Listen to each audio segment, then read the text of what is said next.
Demands मांगी गई है जिसमें आरक्षण का ध्यान नहीं रखा गया है। इस बात के मेरी पार्टी भी पूरी तरीके से खिलाफ है। सरकार का अंग होने के नाते सरकार के उचित प्लेटफॉर्म पे इस कंसर्न को मेरी पार्टी की तरफ से हम लोगों ने भी दर्ज कराया है। कोई भी सरकारी पद की नियुक्ति अगर निकलती है तो उसमें आरक्षण के प्रावधानों का ध्यान रखा जाना जरूरी है। यूपीएससी में लेटरल एंट्री से नियुक्ति पर सियासत तेज हो गई है। इसी क्रम में संघ लोक सेवा आयोग ने लेटरल एंट्री से अपॉइंटमेंट को लेकर आदेश रद्द कर दिया है। यूपीएससी ने फैसला पीएम मोदी के निर्देश पर लिया है। अब इस सब के बाद भाजपा के सहयोगी और केंद्रीय मंत्री चिराग पासवान का बयान सामने आया है। उन्होंने केंद्र की सरकार पर ही सवाल खड़े कर दिए।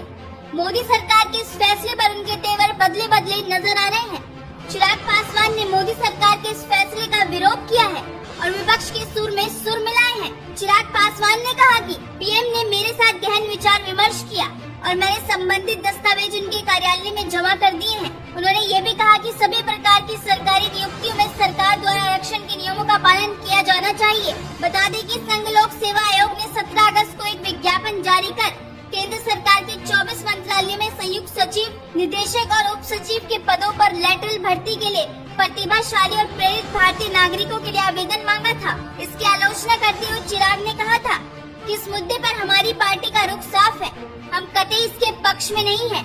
उन्होंने कहा कि जहां भी सरकारी नियुक्तियां होती हैं वहां आरक्षण के प्रावधानों का पालन किया जाना चाहिए। उन्होंने आगे कहा कि जिस तरह से ये मामला प्रकाश में आया है वो उनके लिए चिंता का विषय है, क्योंकि उनकी पार्टी सरकार का हिस्सा है और इन मुद्दों को सामने लाने के लिए उनके पास मंच भी है।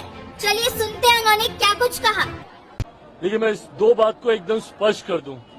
अगर किसी भी एक विषय को उदाहरण के तौर पर दिखाकर अगर सरकार की नीयत पे सवाल उठाया जाएगा तो आज की तारीख में सरकार का अंग होने के नाते मैं इस बात को स्पष्ट कर दूं, हेड ऑफ द गवर्नमेंट मेरे प्रधानमंत्री हैं और प्रधानमंत्री जी की सोच कतई आरक्षण विरोधी नहीं हो सकती।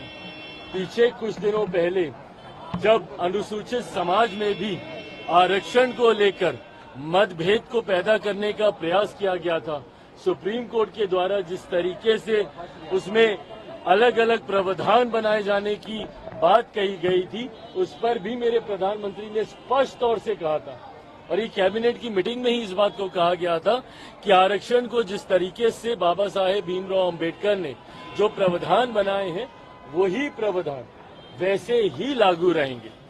आज जिसका आप जिक्र कर रहे हैं, दूसरी बात ये, पहली बात तो सरकार की सोच पूरी तरीके से आरक्षण के समर्थन में है, प्रधानमंत्री जी की सोच आरक्षण के समर्थन में है।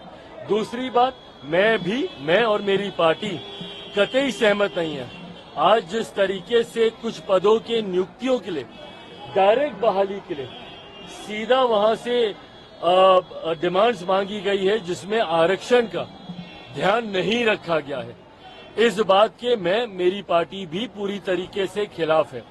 सरकार का अंग होने के नाते सरकार के उचित प्लेटफॉर्म पे इस कंसर्न को मेरी पार्टी की तरफ से हम लोगों ने भी दर्ज कराया है। आने वाले दिनों में भी इसके ऊपर मजबूत आवाज हम लोगों की तरफ से उठाई जाएगी। कोई भी सरकारी पद की नियुक्ति अगर निकलती है तो उसमें आरक्षण के प्रावधानों का ध्यान रखा जाना जरूरी है। अनुसूचित जाति, जनजाति, पिछड़ा वर्ग का जो आरक्षण जिस तरीके से सरकारी नौकरियों में जिस तरीके से चलता आ रहा है, हर नियुक्ति में इसका ध्यान रखा जाए, ये अनिवार्य है। और अगर ऐसा नहीं रखा जाता है, जो कि आज हम लोग को भी देखने को मिला है, इसके लिए सरकार उचित कार्रवाई जरूर करेगी। तो ऐसे में कहा जा सकता है चिराग पासवान भी मोदी सरकार के इस फैसले के खिलाफ नजर आ रहे हैं और उन्होंने साफ बोल दिया कि उनकी पार्टी कतई इसके पक्ष में नहीं है। हालांकि इसको लेकर पूरा विपक्ष भी मोदी सरकार के खिलाफ नजर आ रहा है। वहीं अब चिराग ने भी ऐसा बोलकर पूरी सियासत में भूचाल ला दिया है। तो आपका इस खबर पर